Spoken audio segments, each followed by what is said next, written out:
Hey guys, Raw Motivations here. Ben Taylor here to be able to talk to you some just about narcissism and narcissists and trauma bonds.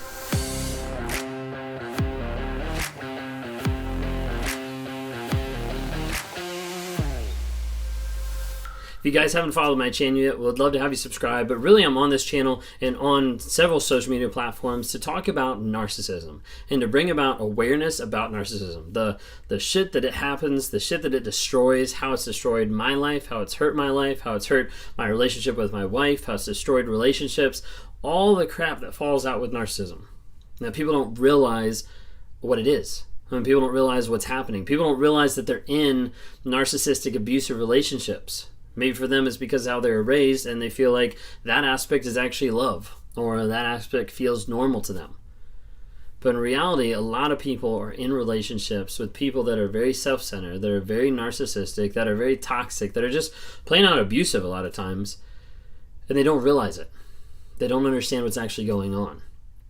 And over a period of time, that abuse becomes so prevalent that a lot of times it'll turn into what we often typically refer to as a trauma bond.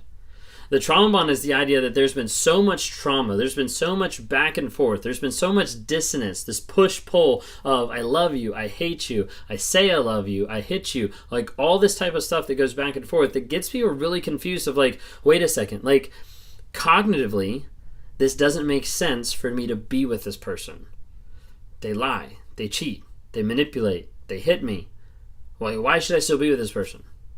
But emotionally, the story and the thought is I still want to be with this person. Like I can't live without them. I'm not worthy with someone else. I'm not good enough to find love someone else. No one else will love me if I'm not in this relationship. This is as good as it gets. And the thoughts and the lies that goes through people's heads about being stuck in that type of relationship is wild. But it all comes from the narcissist and the lies and the thoughts and the feelings that they place on another person through lies, through manipulation, through gaslighting, through future faking, to the point where you start to doubt yourself. You start to doubt your reality. You start to doubt what is a good relationship and what is a bad relationship. What is love and what is not. And oftentimes people will ask me, they'll be like, what about the narcissist and trauma bonds? Like, can a narcissist get trauma bonded? And a lot of times they're talking about the narcissist getting trauma bonded with the victim or with the empath, quote unquote. And the idea there is that they're trauma bonded being like they don't want to go back to this person, but they still like feel like they want to go back.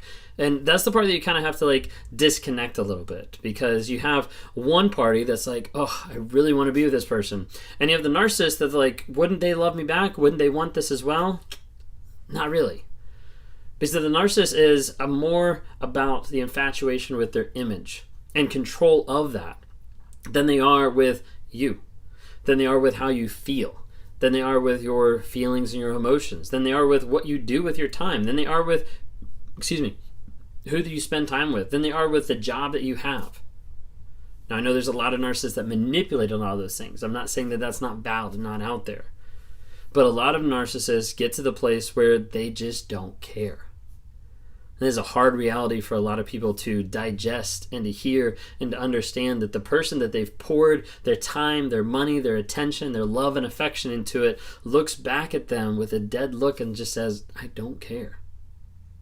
Or they say, I love you, but all their actions prove that they don't care. Sometimes people ask me how I know so much about the trauma bond. Like, how does it actually affect me? Well, like I said, I don't think narcissists get trauma bonds with their victims. I don't think they get trauma bonds with other empaths or anything like that. I do think narcissists can develop a trauma bond with someone else that's in that cluster B category.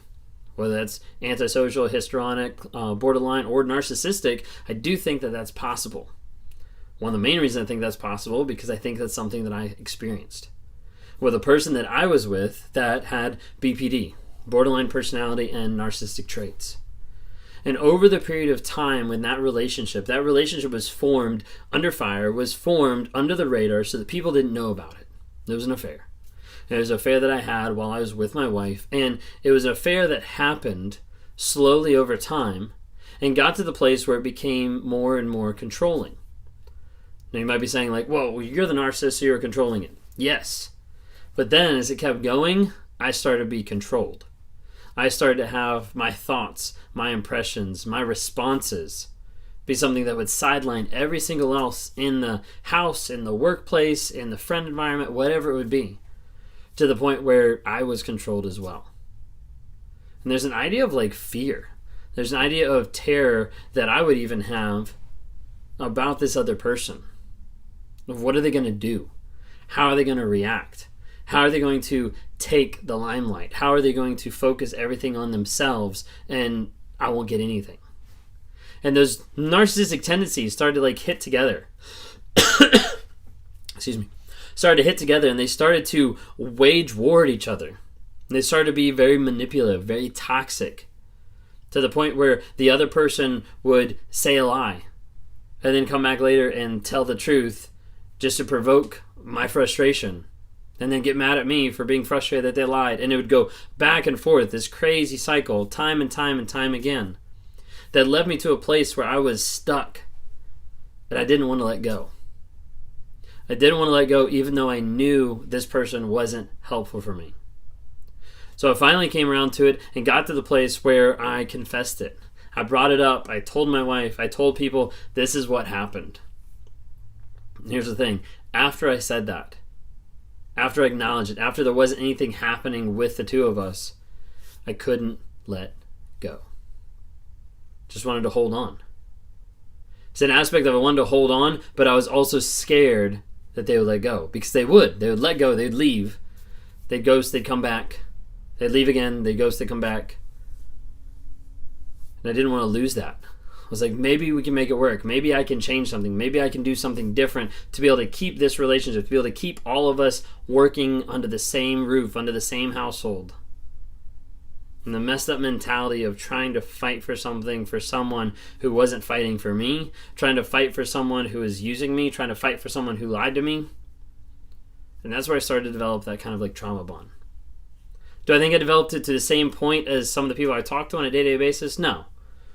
But I know it was there because there wasn't a discard phase for me. It wasn't like I was like all of a sudden, okay, this person's done. They're out of my life, and I walked away. I couldn't walk away. I didn't know how. So we're talking after I brought this up, after I communicated this to multiple people, after my wife was brought into the awareness, my pastor, like my counselor, like all these different people were brought in. They knew about it. It was another 10 months of having this person consistently in my work and in my life and in my home with other people there before I was able to cut them out. The trauma bond is real. And for a lot of people out there, you think you're going crazy. You don't understand why you're crying over someone that has only lied to you. You don't understand why you miss someone that has repetitively cheated on you. And you feel crazy. You feel like, I don't understand why I'm feeling this way. I don't understand what's going on. I don't understand these emotions, these thoughts that I'm dealing with on a day-to-day basis. Like, how in the world is this happening? And you feel stuck. And a lot of times what I do in working with people with our coaching sessions, like weekly coaching sessions, is we work on dealing with the trauma bond. We work on identifying the feelings, the emotion. We pull up a wheel so you can get an idea of where you fall on the spectrum of the emotions that you're feeling. And as people get vulnerable and actually show and reveal what they're feeling, what their emotions are, we get down a little bit below and we see the story that they're actually telling themselves. We're all made up of the stories that we tell ourselves. The problem is sometimes those stories aren't true at all. And they've been inundated with lies from the narcissist. They've been inundated with the gaslighting and the future faking from a toxic person. And we get to that and we say, hey, let's work on identifying what this is. Let's work on evaluating it by the facts, and let's work on reestablishing, rewiring your mind to live whole and healthy. And as we do that, we start taking out the triggers and the things that sideline you, the triggers that distract you, the things that pull you back. And we replace those with positivity. We replace those with those positive stories, the triggers that are going to help you grow and change. And then we move on through coaching into the limbo land, detoxing from the narcissist, the piece that doesn't feel peaceful. You're not actively being abused, but you're still wanting that person. You're still losing those like strains that can keep pulling at you. And then we work on your future, your vision, your values, of where you're going to go and where you're going to grow to get to the place that when that toxic person appears, when they walk into your life, when you see them or you run into the store, there's not even a pull. There's not even a thought. Because you're like, I have grown so much more than how you made me feel. I've grown so much more than the abuse that you put me through.